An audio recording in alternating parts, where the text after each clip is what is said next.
ప్రజల మనిషి, నాకెంతో సన్నిహితుడు. గుమ్మడి నరసయ్య గారి చిత్ర స్విచ్ ఆన్ చేయడానికి రావడం జరిగింది. ఈరోజు ఆయన గురించి నేను చెప్పే అవసరం లేదు. మీ ప్రాంతవాసిగా మీరే ఆయనని 5 సార్లు ఎమ్మెల్యేగా గెలిపించుకున్నారు. అలాంటి వారి వ్యక్తి కార్యక్రమం ఉన్నప్పుడు ఇదే రోజు 2 గంటలకు మా సీఎం ప్రోగ్రాం మా నల్గొండ జిల్లాలో ఉన్నది. అయినా సరే నరసయ్య గారి కూతురు అనురాధ వచ్చి, అన్న మీరు కంపల్సరీ రావాలంటే, నేను సినిమా ఇండస్ట్రీ మినిస్టర్గా మొట్టమొదటి సినిమా క్లాబ్ కొట్టింది కూడా నరసన్న గారి సినిమాని. ఇప్పటి వరకు ఏ ఫంక్షన్కి పోలే, నేను సినిమా షూటింగ్కి పోలే, క్లాబ్ కొడతానికి పోలే. నరసయ్య గారికి ఉన్న అభిమానం, ఆయన ప్రజల మనిషిగా వ్యవసాయం చేసుకుంటూ సైకిల్ మీద తిరుగుతూ 5 సార్లు ఎమ్మెల్యేగా గెలిచిందంటే మామూలు విషయం కాదు. అలాగే మన ప్రముఖ కన్నడ నటుడు శివరాజ్ కుమార్ గారు, మీ అందరికీ తెలుసు.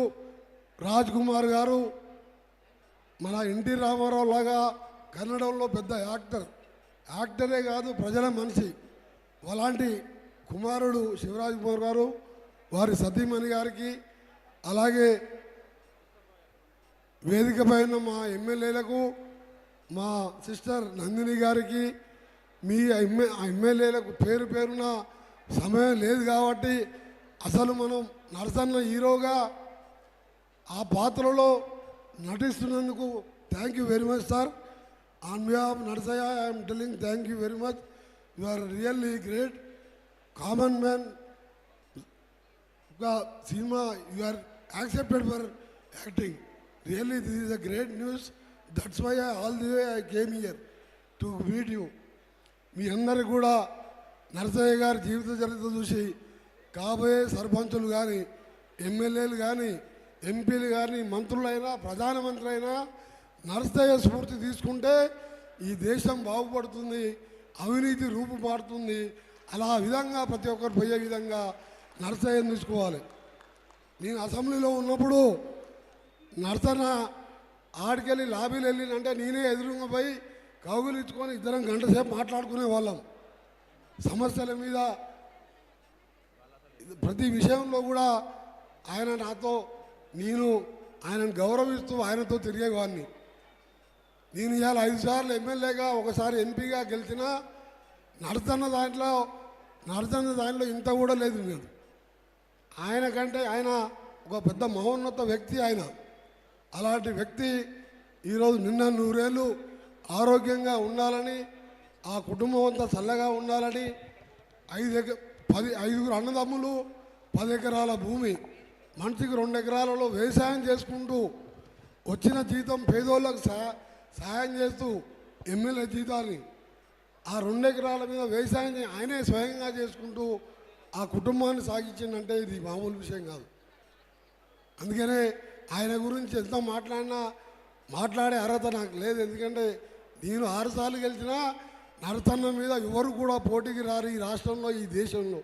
అలాంటి నరసన్న గారికి ముఖ్యంగా ఇంత మహానటుడు ఆయన రోల్ చేసుకోవడం ఈయన కూడా మన శివరాజ్ కుమార్ గారు నిన్న ఖమ్మంలో ఉంటే మన నరసన్నపై కలుస్తా అంటే ఒక మాట అన్నాడంట శివరాజు గారు, దేవుడి దగ్గరికి మనం వెళ్ళాలి, దేవుడు మన దగ్గరికి వచ్చేది అని చెప్పి.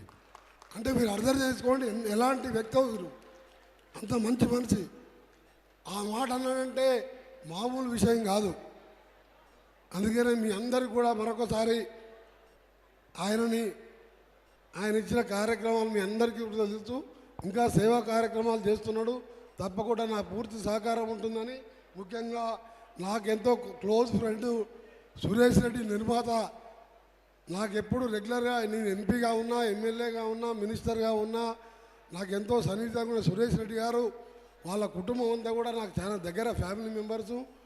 వాళ్ళు సురేష్కి అదే చెప్పిన, ఇది ప్యాన్ ఇండియాలో ప్రధానమంత్రి గారు కూడా చూపించే ఏర్పాటు చేపిస్తాను. నేను సినిమాలు లేట్ అయినా సరే 2 మాసాల్లో కంప్లీట్ చేస్తానంటే 2 కాదు 4 మాసాలు టైం తీసుకో.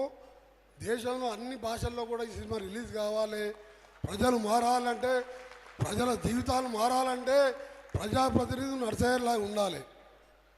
ఈరోజు ఒక్కసారి ఎమ్మెల్యే అయిందంటే మళ్ళా జీవితాంతం సరిపోను వేల కోట్లు లక్షల కోట్లకు పోతున్న ఈ రోజులలో ఆయన సినిమా చూస్తారన్న కొద్దిగానే మార్పు వస్తుందని తెలియజేసుకుంటూ మీ అందరికీ నమస్కారాలు తెలియజేసుకుంటూ నరసన్న గారికి మరొకసారి మా ప్రత్యేకంగా వారికి ఆయనకు నమస్కారాలు తెలియజేసుకుంటూ మా సిస్టర్ నందిని కూడా ఫౌండేషన్ నడిపిస్తూ భర్త ఉప ముఖ్యమంత్రిగా సిఎల్పి లీడర్గా ప్రజల కోసం రాష్ట్రం అంతా పాదయాత్ర చేసిన మన్ను ఎండలో మా సిస్టర్ ఏమో ఇలా ఖమ్మం జిల్లాలో ఏ పేదవానికి ఆపద ఉన్నా ఆదుకుంటుంది. ఆమె కూడా చల్లగా ఉండాలని తెలియజేసుకుంటూ శివరాజు గారి దంపతులకు మీ అందరికి కూడా 2 చేతులెత్తి నమస్కరిస్తా. ఇది బలగం సినిమాను మించి, RRR సినిమాను మించి, బాహుబలి సినిమాను మించి అంతకంటే ఎక్కువ సక్సెస్ అవుతుంది. అది నాకు పూర్తిగా నమ్మకం ఉన్నదని చెప్పి తెలియజేసుకుంటూ సెలవు తీసుకుంటున్నా.